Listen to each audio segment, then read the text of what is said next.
Bismillahirrahmanirrahim. Allahumma salli ala sayyidina Muhammad wa ala Muhammad. Asyhadu an la ilaha illallah Muhammad Rasulullah. Rabbi syrah li sadri wa yassir li wahlul 'uqdatam min lisani yafqahu qawli. Alhamdulillazi anzala ala 'abdihil kitaba wa lam yaj'al lahu iwaja. Kita sembang semalam tentang makan muraqabah. Makan muraqabah tu makam yang mana kita berbuat ibadah dengan menyaksikan bahawa dalam kesedaran bahawa Allah menyaksikan setiap perbuatan kita, sama ada zahir ataupun batin, sama ada di dalam hati ataupun di luar. Allah sebagai saksi dan menyaksikan tentang perbuatan kita dengan kesedaran bahawa yang berbuat tu adalah roh, yang mana roh tu membawa 7 sifat ma'ni. Kenyataan pada Allah membawa sifat-sifat Allah. Qudrat, irada, ilmu, hayat, sama', basar dan kalam tu pada diri.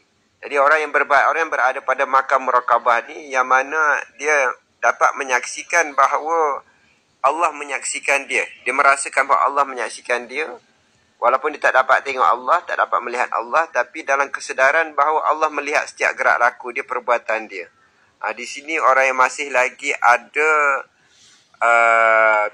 diri. Maknanya dia masih lagi dalam keadaan melihat dengan mata hatinya bahawa apa yang dia perbuat tu adalah roh yang berbuat. Roh yang berbuat tu, roh yang berbuat dengan sifat-sifat 7 sifat makni yang Allah telah tajalikan kepada roh tu. Qudrat, iradat, ilmu, hayat, sama', basar, kalam yang ada pada diri dia. Jadi di sini dia belum lagi pergi kepada kepada penghujungnya. Al-insanu siri wa ana siru wa siri wa sifati la warihi. Insan itu adalah rahsiaku dan aku adalah rahsia insan. Sifat-sifatku adalah rahsiaku dan sifatku tak lain daripada diriku. Al-insanu siri, insan telah rahsiaku. Wa ana siruhu, dan aku adalah rahsia insan. Wa siri wa sifati, rahsiaku adalah sifatku. Wa sifati ala warihi, sifat-sifatku tak lain daripada diriku. Itu yang dikatakannya. Pergi kepada itu, dia orang muraqabah ni berhenti setakat yang dia memandang bahawa roh tu masih lagi bukan Allah, tapi tak lain daripada Allah. Sebab roh tu membawa 7 sifat ma'ni yang membawa sifat-sifat Allah.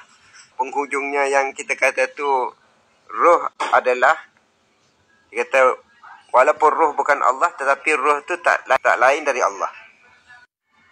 Maknanya dia dalam kesedaran bahawa Allah melihat dia, apa yang dia perbuat. Dia tak dapat tengok Allah lagi, dia tak dapat melihat lagi. Tapi dia merasakan bahawa Allah sentiasa memantau dia. Allah menjadi saksi setiap apa yang dia perbuat.